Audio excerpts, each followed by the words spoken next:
அனைத்திந்திய அண்ணா திராவிட முன்னேற்றக் கழகத்தின் வேட்பாளர்கள் ஒரு வழியாக எடப்பாடி பழனிசாமி முதற்கட்டமாக 16 வேட்பாளர்களை வெளியிட்டுள்ளார்.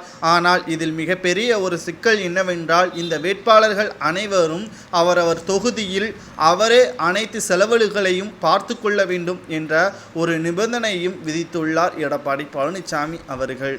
இதனால் நாடாளுமன்ற தேர்தலில் வேட்பாளராக அறிவிக்கப்பட்டவர்கள் அதிர்ச்சியடைந்திருப்பதோடு மட்டுமல்லாமல், தேர்தல் செலவுகளை முழுமையாக பார்த்து கொள்ள வேண்டும் என்றால் கிட்டத்தட்ட 20 முதல் 40 கோடி வரை செலவாகும். ஒரு தொகுதியில் மட்டும் பணப்பட்டுவாடா செய்தால் இதற்கு மேலாகும் என்றும் எதிர்பார்க்கப்படுகிறது. ஆனால் இவர்கள் செலவு செய்து வெற்றியடைந்து விட்டால் அப்பகுதி மக்கள் நியாயமான முறையில் அவர்களுக்கு சேர வேண்டிய சலுகைகள் சேருமா என்பதுதான் மிகப்பெரிய ஒரு கேள்வியாக அமைந்திருக்கிறது. இவர்கள் செலவு செய்துவிட்டு அந்த செலவு செய்த பணத்தை வெற்றியடைந்த பிறகு மீட்டெடுக்க வேண்டும் என்று நினைப்பார்களா, அல்லது மக்களுக்கு சலுகை செய்ய வேண்டும் என்று நினைப்பார்களா? இதை எடப்பாடி பழனிசாமி அவர்கள் புரிந்து கொள்ளாமல், எடப்பாடி பழனிசாமி அத்தொகுதியில் யாரை வேட்பாளராக நிறுத்தினால் வெற்றியடைவார் என்பதை கருத்தில் கொள்ளாமல், பண வசதி யாரிடம் இருக்கிறதோ அவரை வேட்பாளராக தேர்வு செய்திருப்பது மிகப்பெரிய ஒரு தவறை செய்துவிட்டார் என்றும் பன்னீர்செல்வம் மட்டுமல்ல, அதிமுகவின் நிர்வாகிகளை கடுமையான குற்றச்சாட்டையும் முன்வைத்திருக்கிறார். சரி, மக்களவை தேர்தலில் யாரெல்லாம் போட்டியிட வேண்டும் என்ற தகுதியுடையவர்கள் யாரெல்லாம் என்பதை முதல் 16 வேட்பாளர்கள் பட்டியலை அறிவித்திருக்கிறார். முதலாவதாக தென் சென்னை. நாம் நினைத்ததுபடிதான் நாம் பல வீடியோக்களில் பேசியிருப்போம். தென் சென்னையை இவருக்குத்தான் ஒதுக்குவார் என்று. வேறு யாரும் கிடையாது. முன்னாள் அமைச்சராக இருந்த ஜெயக்குமார் அவர்களது மகன் ஜெயவர்தன் அவர்களுக்குத்தான்.